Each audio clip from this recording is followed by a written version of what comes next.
You! Stop right there! Elijah Carter had barely stepped into first class when the voice sliced through the cabin like a dagger. Passengers turned, phones lifted, eyes narrowed. Haley Pierce, flight attendant, blocked his path with a tray cart. Voice sharp. You can't be here dressed like that. This area is for real pilots. He stood still, calm, 4 gold stripes on his sleeve gleaming. 20 years of flying, and still, call security, she barked. Elijah said nothing, but his silence would be the storm. A storm that would bring an entire airline to its knees. Elijah Carter didn't flinch. He adjusted his cuffs slowly, the polished Sky Titan wings on his chest glinting under the LED cabin lights. Calm, calculated, composed. He had dealt with turbulence 1,000 feet above ground. But this was different.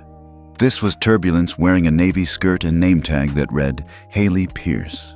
I asked you to step out of this area, Haley said, her voice sharpened by authority, or what she thought was authority.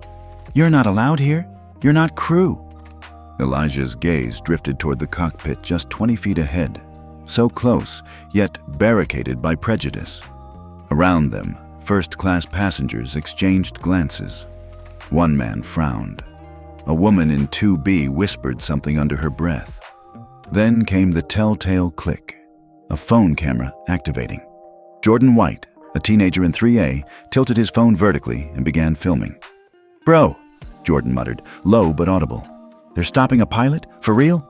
Haley stepped forward, lowering her voice just enough to feign discretion. Look, she said, not looking at him. You don't look like any pilot I've ever flown with. Just admit it. You're trying to sneak in here. Security will sort it out. Elijah said nothing. Haley's fingers darted to her radio. Gate control. This is cabin lead Pierce. I've got an unauthorized male in uniform attempting to access the cockpit. Please dispatch security immediately. The words bounced off the cabin walls. Unauthorized, male, in uniform. Elijah could see it in their eyes now. The doubt, the judgment, the fear wrapped in etiquette. Some passengers tightened their seatbelts reflexively. Others leaned in with curiosity. And a few, like Jordan, simply stared, recording every second. I have identification, Elijah finally said, voice low but firm. Haley raised an eyebrow. Fake IDs don't count. I'm scheduled to pilot Flight 228 to Seattle. Sure you are. A beat passed, then 2. Elijah could hear the distant buzz of security boots echoing through the jet bridge. Someone in 1C stood. Miss, I believe he... Haley cut in. Sir, please sit. We have protocols. The man remained standing.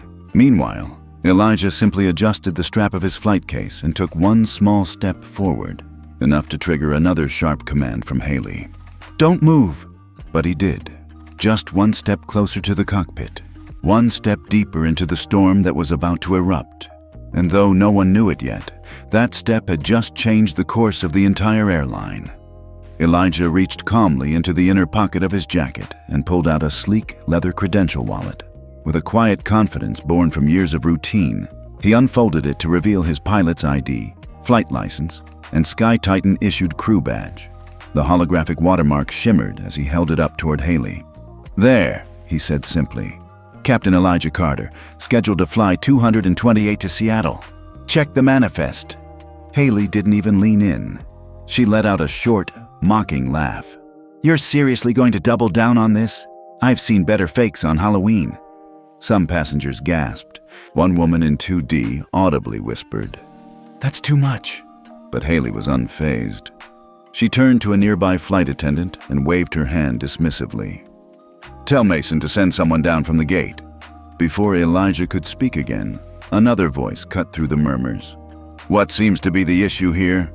A woman in her 50s appeared at the cabin door, dressed in a sharp blazer and ID lanyard. Her nameplate read, Linda Carson, Terminal Manager. She walked with the brisk, no-nonsense stride of someone used to snapping decisions into action. Passengers turned their attention. Security's already been called, Haley announced proudly. This man's impersonating a pilot. Linda raised an eyebrow, but didn't look at Elijah. Is that so? I provided credentials, Elijah said, stepping slightly toward her, badge still visible. Captain Carter, Flight 228. Linda finally glanced at the ID. 1 second. 2. Then looked back at Haley.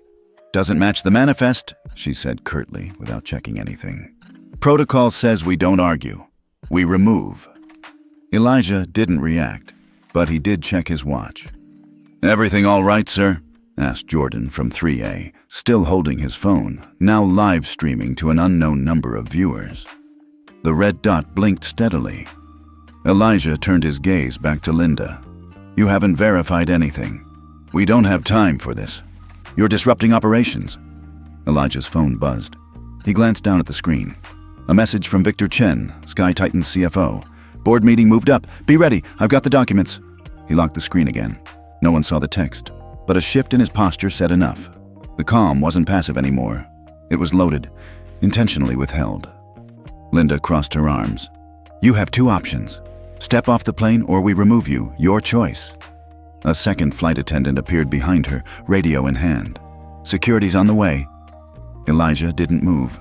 He didn't argue, but he did smile, just barely. That unnerved Haley more than anything. Excuse me. A man in seat 1D stood up, his voice calm but firm. I've flown more times than I can count. That man is a pilot. You can't just... He's not authorized, Haley snapped, eyes never leaving Elijah. Look at his uniform, the man insisted. Look at how he's carrying himself. A few murmurs of agreement rippled across first class. A woman near the aisle leaned toward her husband. He doesn't look like someone pretending. But before the momentum could build, Mason Reed arrived. He stepped onto the aircraft with the hurried authority of someone who had been summoned mid-coffee. His clipboard clutched in one hand, earpiece still hanging loose. Mason surveyed the scene with a mix of impatience and arrogance. He didn't even glance at Elijah. What's going on? Haley wasted no time. Impersonator, claimed he's the pilot for 228. I called security. Linda added, he's refusing to comply. Protocol says he needs to be removed immediately. Mason looked at Elijah for the first time, then glanced at the passengers who were clearly unsettled. He didn't care. You, Mason barked. Step off the aircraft, now. Elijah didn't move. Mason stepped closer. Look, I don't know what kind of stunt you're trying to pull, but we don't need distractions right now. Don't make this harder. I'm not making anything harder, Elijah replied, his voice even. I'm following procedure. You're the one skipping steps. Sir, Mason cut him off. This is your final warning. Either leave voluntarily or we'll have you escorted out. There was no point arguing. Elijah stepped back, took his flight case, and allowed himself to be walked toward the door. Cameras followed.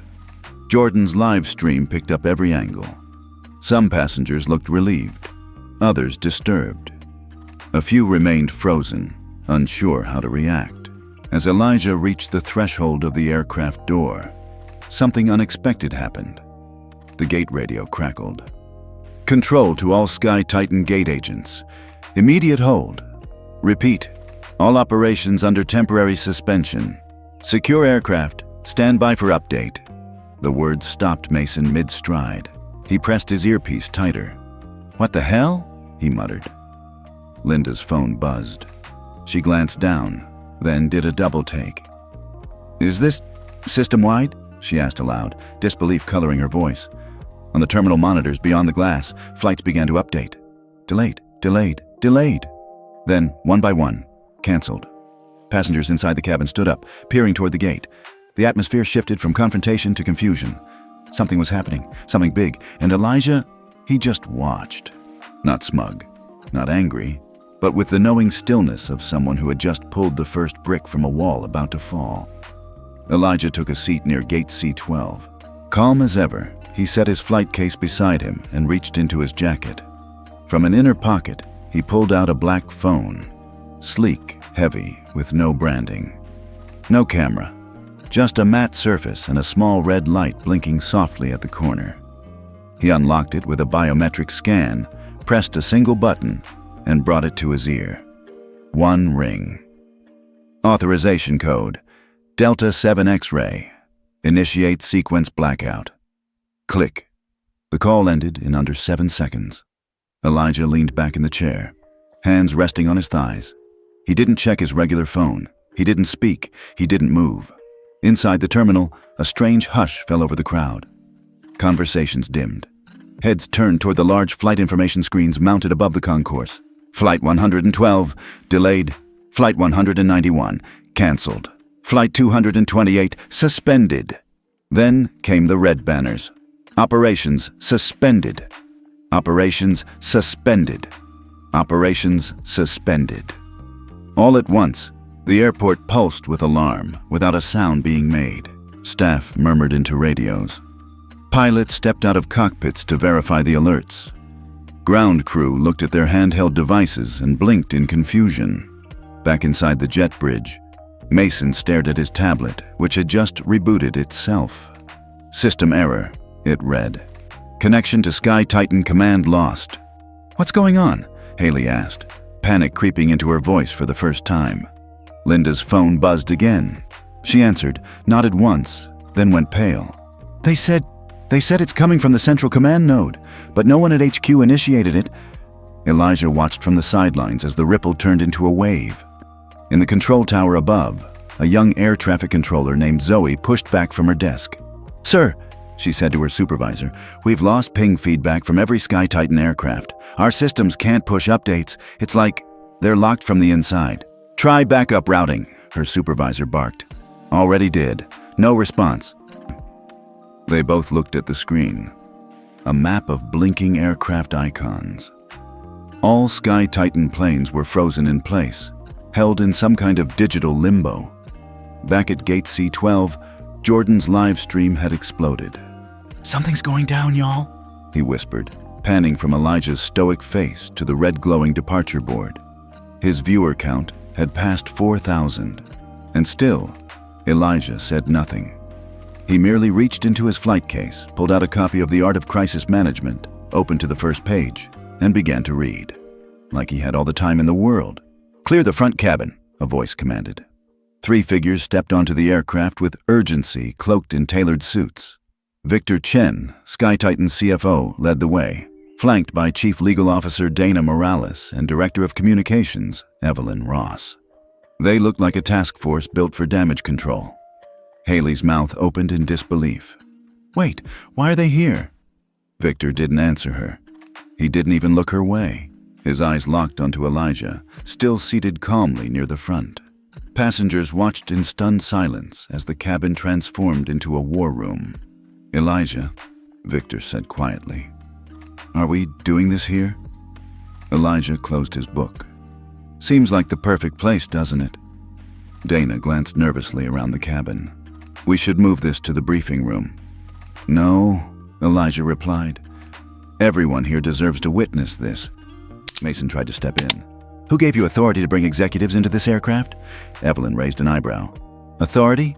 She pulled out a tablet, turned it around, and showed Mason a live feed of CNN. Breaking, Sky Titan grounds fleet amidst internal emergency. Sources cite executive override at Gate C-12. Jordan's live stream was still running. Now over 7,500 viewers. Hashtags were multiplying.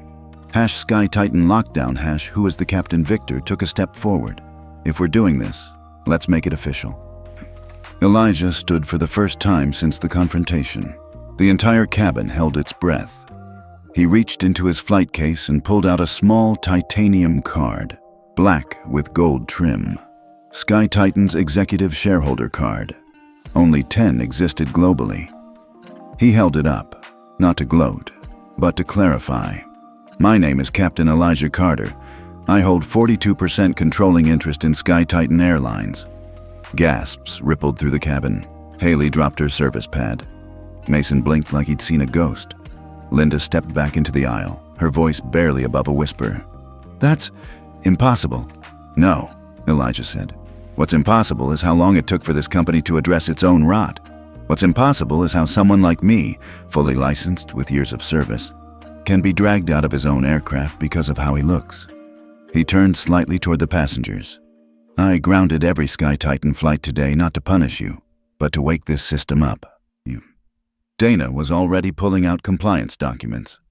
Evelyn had opened a media prep file. Victor checked his watch. We're on the clock, Elijah said.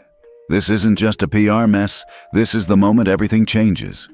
Everyone thought that was the twist, but Elijah hadn't even started yet. Elijah stood quietly for a moment, letting the weight of his last statement settle into the bones of every person in the cabin. No one moved. No one breathed too loudly. Phones stayed up, but hands were trembling now. Then he spoke again. "This isn't the first time I've been mistaken for something I'm not." His voice was calm, not bitter, but it held the gravity of memory. 8 years ago, I walked into the cockpit of a Sky Titan flight scheduled for a routine hop from Phoenix to Denver. It was my 3rd flight that week. My name was printed on the manifest, and I'd flown with the same co-pilot before. He looked at Haley, but the gate agent that day didn't see my badge, or my wings, or my flight log. He saw my skin and assumed I was maintenance. A low murmur stirred in the cabin. The businessmen in 1D clenched the armrest. Linda looked away. Elijah continued. "He radioed the tower, said one of the janitorial staff has wandered into the wrong zone. I was escorted out in front of the crew, the passengers, the very people I was meant to lead." Dana glanced at Evelyn, who was already typing furiously. "I was suspended for creating confusion." That was the official reason. But what they didn't know was that I'd recorded the entire thing. Elijah pulled out a tablet from his case and tapped it. A screen behind him lit up. Passengers gasped as video footage played. A younger Elijah, same composed stance, being confronted in the cockpit. A voice on the audio. "Sir, this area is for flight crew only." "I am the flight crew." The video cut. "I didn't go public then," Elijah said, "because I wasn't ready. I wasn't strong enough. But I made myself a promise. I would never let a moment like that happen again, without consequences." He turned to Victor. "That's when I began the acquisitions." Victor nodded solemnly. He built a shell company, acquired minority shares through silent investors, took controlling interest without a single headline. "Why?" Mason asked weakly. Elijah's eyes met his. "Because power listens to money more than morality. So I gave myself both." The room fell into a reverent silence. This wasn't vengeance, it was design. And for the first time, everyone on board began to realize this wasn't a breakdown of order. It was the execution of a long-planned correction. "Let's talk about the live stream," Elijah said, his voice steady but pointed. All heads turned to Jordan, still holding his phone, the red recording light still blinking. His fingers tightened around the device. Victor stepped forward, tilting his head toward the teenager. "You ready?" Jordan nodded. He stood slowly, stepping into the center aisle with more confidence than expected. Not nervous, prepared. "I'm not just some kid with a phone," he said. "My name is Jordan White. I'm a 3rd-year law student at Howard University, focusing on civil rights litigation. 3 years ago, I applied to intern with Sky Titan's legal department. I made it to the final round until someone decided I didn't fit the brand." No feedback, no follow-up. Passengers shifted in their seats. The energy in the cabin thickened again. "I reached out to Elijah after seeing a talk he gave at a diversity summit," Jordan continued. "Told him what happened. And he said, 'How would you like to make it count?'" He raised his phone. "This live stream wasn't an accident." Gasps erupted. Haley visibly recoiled. Linda looked like she'd been sucker punched. "This was part of a transparency protocol," Jordan explained. "If the system corrected itself, no action needed. But if it failed, if bias played out in real time, if someone like Elijah was humiliated again, the world would see it." Elijah nodded from his seat. "The data we've gathered over the past 2 years shows that visual evidence is more powerful than internal reports. People don't believe memos.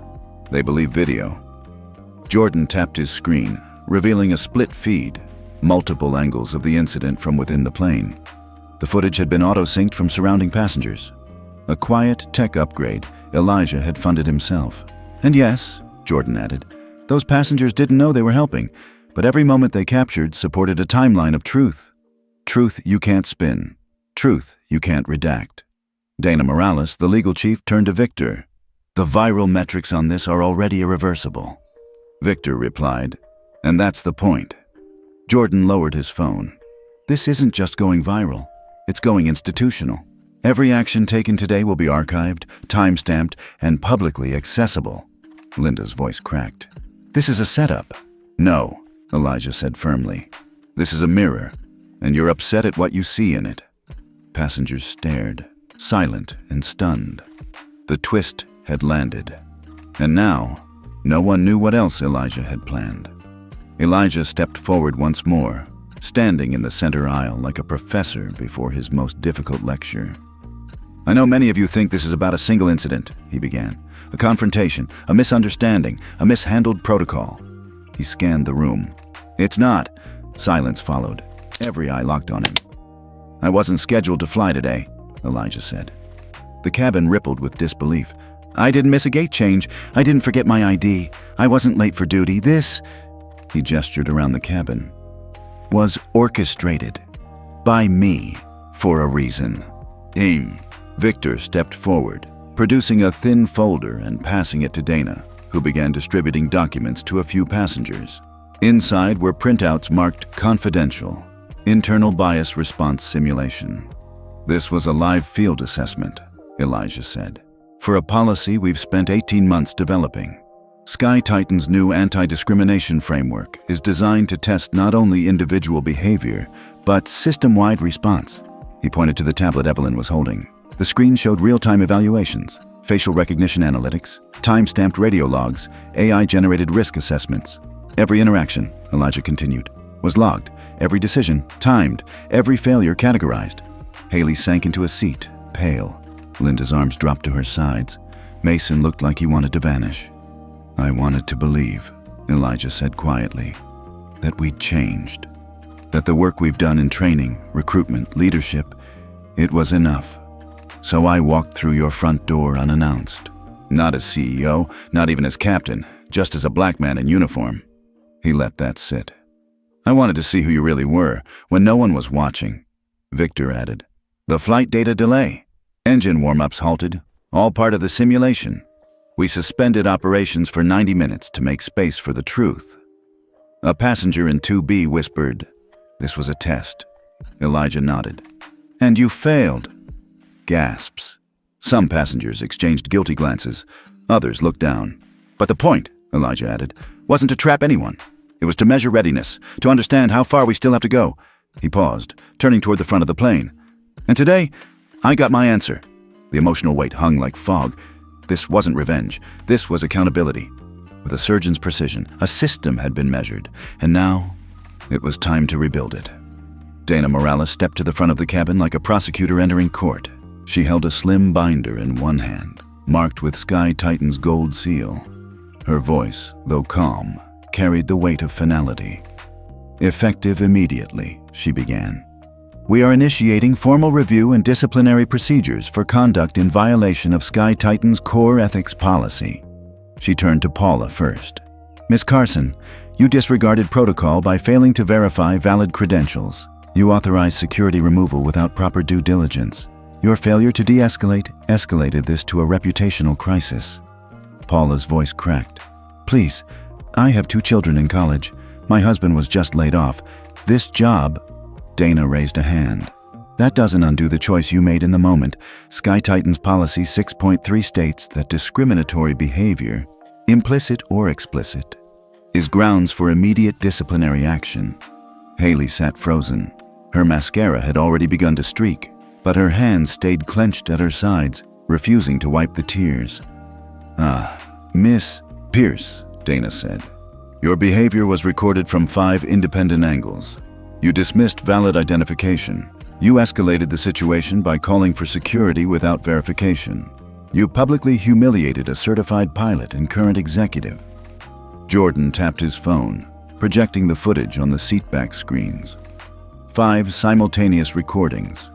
Passenger phones, internal security cams, and Jordan's own stream showed Haley repeatedly cutting Elijah off, raising her voice, doubting him aloud. One by one, phrases echoed through the cabin. "You don't look like a real pilot. Nice costume. This isn't Comic-Con." Gasps, shakes of heads, even a few quiet sobs. Mason tried to speak, but nothing came out. Dana didn't need prompting. "Mr. Reed, as gate supervisor, your responsibility was to confirm, not assume. Your failure to even read Mr. Carter's credentials constitutes both negligence and complicity." Victor stepped forward now, holding a tablet displaying projected legal costs. "If this footage goes to court, We're looking at class action suits exceeding $30 million. Loss of federal contracts, civil penalties, DOJ involvement. The silence thickened. Elijah hadn't spoken since the footage started. He stood beside Jordan, hands folded, expression unreadable. This wasn't triumph. It was accountability. Measured, controlled. Passengers looked at him not just as a pilot or a CEO now, but as a man who had held back every right to retaliate, choosing instead to illuminate. No yelling, no threats. Just the truth, made impossible to deny. Dana closed the binder with a soft snap. "The question now," she said, "is how we move forward." And all eyes returned to Elijah. Because this reckoning wasn't over yet. Elijah stepped forward again, slow and composed. His gaze swept across the cabin, not with judgment, but with clarity. "I didn't ground this airline to destroy careers," he said. "I grounded it to wake it up." He looked at Paula, Haley, and Mason in turn. "You've seen the damage, the humiliation. Not just mine, but the companies, the industries. You were part of a broken reflex, but you weren't the cause of it alone." He paused. "So now you have a choice." Victor handed Dana a small stack of papers. She distributed them carefully. 3 packets, each one bearing the title Restorative Action Agreement. Elijah continued. "Option 1, immediate termination with prejudice. Your name's entered into our internal watch list. No possibility of rehire, subject to litigation depending on civil suits." Haley paled. "Option 2, he said, is harder, but it's also redemptive. 6 months unpaid assignment with our partnered civil rights organizations.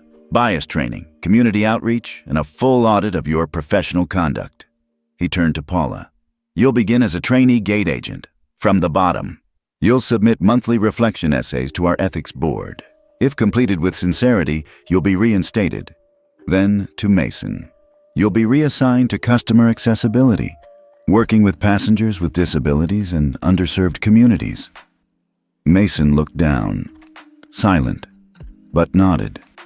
Finally, he turned to Haley. "You'll work with our diversity training team, not as a leader, but as a case study. Your story will be told, and your role in it will teach others what not to become." Tears streamed down her cheeks. "I'll do it," she whispered. "All of it." The entire cabin sat in stunned silence. This wasn't the retribution they had expected. No heads rolled, no handcuffs clicked, no angry tirades. Instead, Elijah offered accountability with compassion.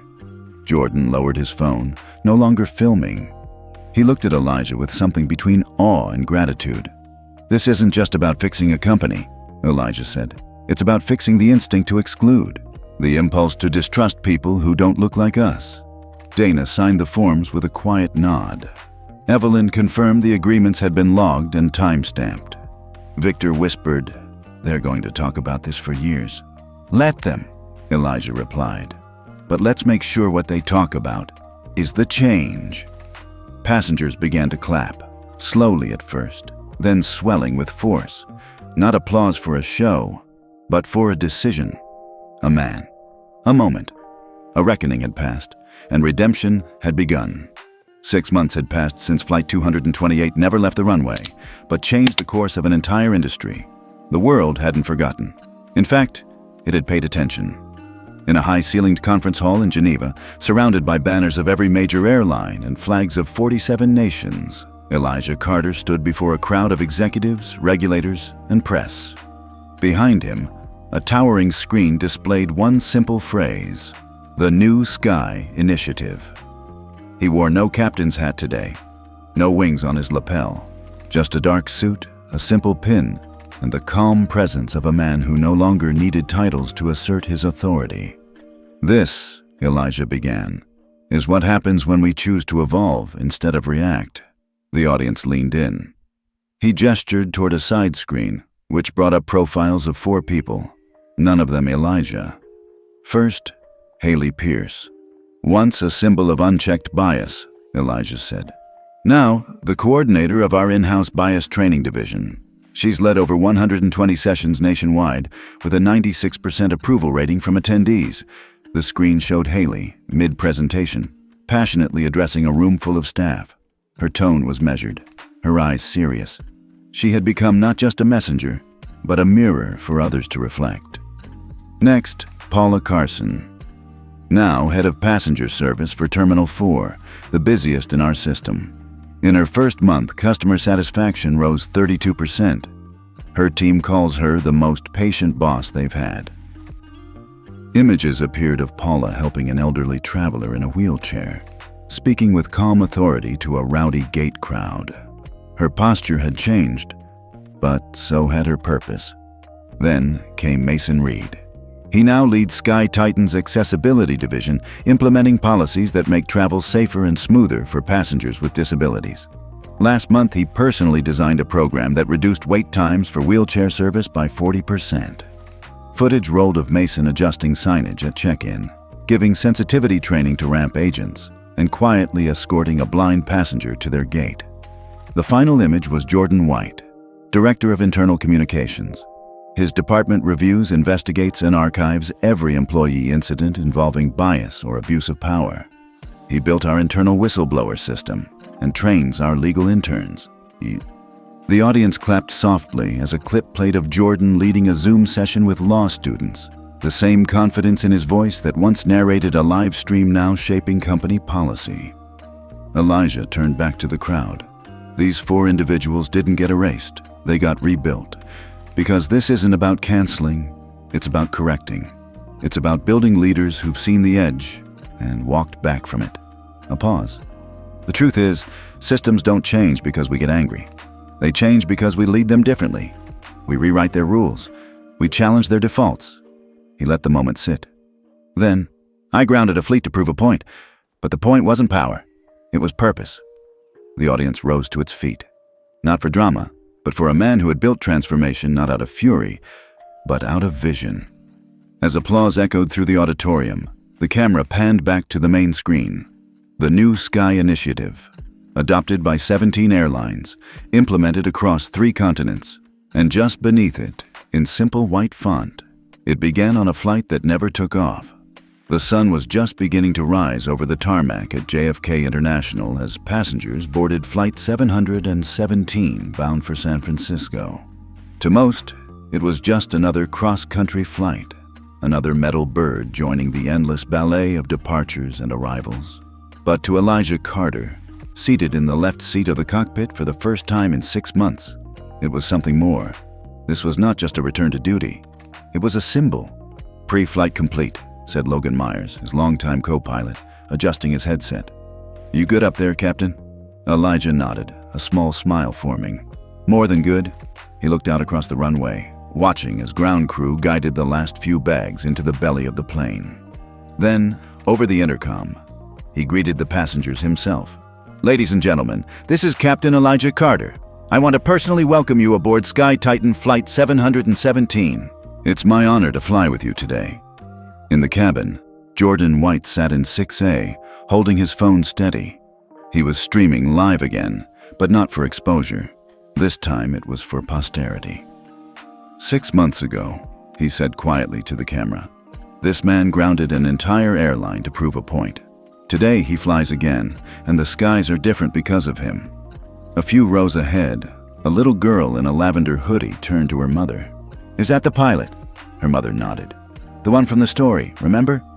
Moments later, there was a knock on the cockpit door. Elijah glanced back. A flight attendant leaned in. "Captain, there's a young girl who asked if she could see the cockpit. With your permission?" Elijah stood and opened the door himself. Standing there was the girl from 11B, maybe 7 years old, hair in twin puffs, gripping a small stuffed airplane. "Hi," she said shyly. "They said you fly the plane?" "I do," Elijah said, kneeling to her level. "Would you like to sit in the captain's seat?"